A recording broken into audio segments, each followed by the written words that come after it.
ថ្ងៃនេះខ្ញុំនឹងមកបញ្ចេញស្នាដៃជាមួយនឹងសមត្ថភាពដែលលាក់ទុកជាយូរឆ្នាំមកហើយនោះគឺ spaghetti Nanda.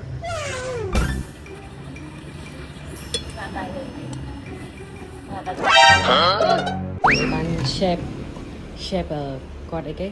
thơ ở sẽ kia spaghetti carbonara chef nè thơ chef វិលចូលសមត្ថភូមិវិញ chef tậpចូលសមត្ថភូមិវិញដោយសារតែរវល់ខ្លាំងពេកពេល chef ចាប់ផ្ដើមពីការ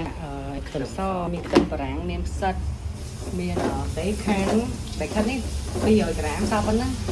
ហើយជាមួយនឹង spaghetti ជាមួយនឹង cooking cream yours oh it's no yours chef ធ្វើការដាក់ផ្សិតចូលចែកជួយផ្សិតតែណា chef អត់ត្រូវ4ត្រូវខ្នាតអី chef មែនតើកុំខឹងកុំប្រកាន់អីណាយើងដាក់បែបសាសាបជាមួយនឹង hors scampiers មិនដឹងមកអីទៅឧបត្ថម្ភដោយ so natural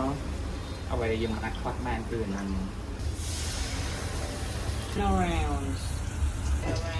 ដាក់ជាមួយនឹង cooking cream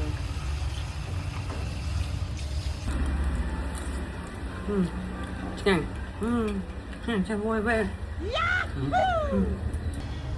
អានេះយើងឆាចូលហ្មងដោយសារខ្ញុំចង់បានជាតិប្រោយហ្នឹងខ្ញុំចង់បានជាតិប្រោយ កំពូកំឡោះហ្វីឡាប្រពន្ធគាត់ហើយប្រពន្ធគាត់អ្នកធ្វើមហូបដល់ពេលខ្ញុំអ្នកឆោមើលប្តីអ្នកធ្វើវិញអូ so pretty so cheers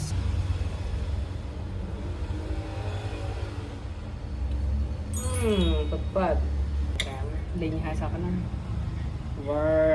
yes ប៉ា